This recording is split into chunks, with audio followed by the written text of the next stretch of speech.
Hey y'all, it's Lindsay. I follow a keto way of life, and I have been doing so since January 2016. That's practically 8 years. The things I've tried on a keto-friendly lifestyle have ebbed and flowed throughout the years, but the way that I started my quest for health began really simply, and I thought we could go back to those more simplistic meals that I would eat in the beginning. When I first started eating low carb, keto friendly, I didn't have a lot of extra money in my grocery budget to be able to buy specialty ingredients or buy products from a lot of these keto friendly companies.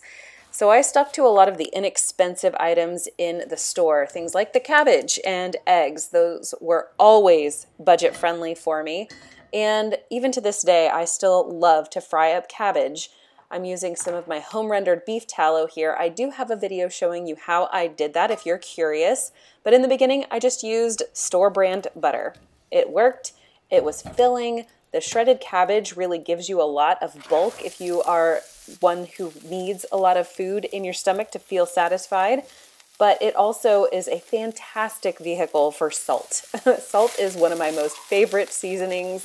In fact, it's a non-negotiable. I do love Redmond Real Salt.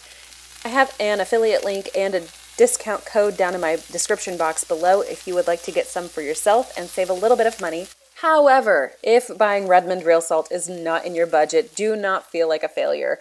I started off using pink Himalayan salt when we moved from a standard American diet to keto, and it worked out just fine and dandy.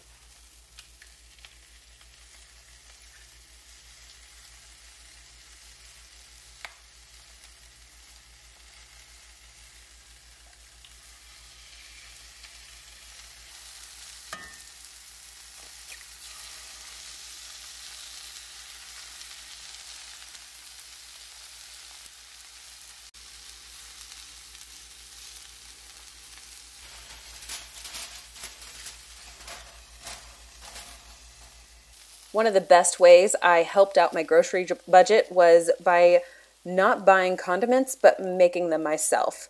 When I figured out my mayonnaise recipe and got really good at it, I didn't have to buy it from the grocery store anymore.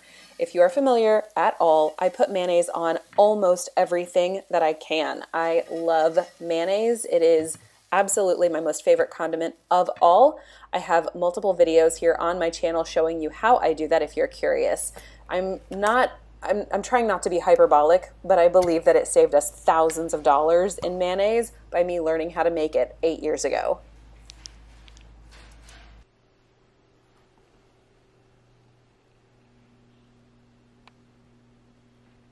For lunch today, I have some little rolls that I had made earlier this week.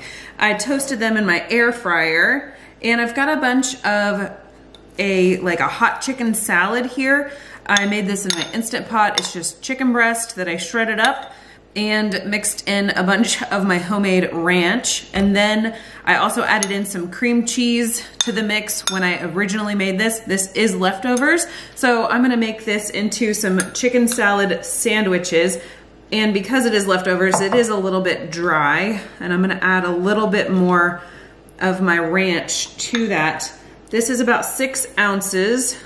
And since I didn't get a ton of protein with my breakfast, considering there were only 3 eggs, I'm gonna make these open-faced chicken sandwiches so that I can pile more chicken in there and bump up my protein for the day.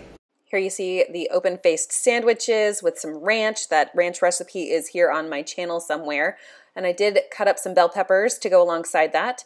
These rolls I used my homemade baking blend, some psyllium husk, egg whites, a whole variety of things.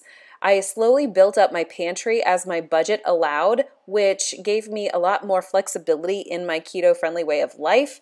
And it did not happen immediately. It did take time, so I encourage you to build up slowly with those ingredients that are going to make the most positive impact in your ability to eat keto-friendly for a long time. Most afternoons I have some coffee to go. This is decaf coffee. About half the time I add some heavy cream, easily found at any grocery store, which is fantastic.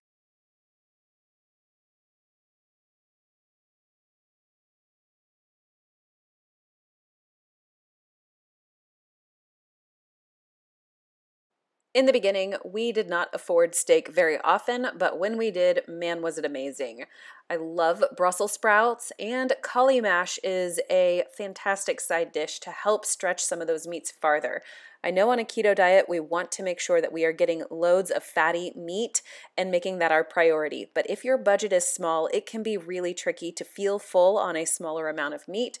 Using low-carb vegetables can really help stretch that budget in the beginning until you do have a little bit more wiggle room, and they're delicious to boot.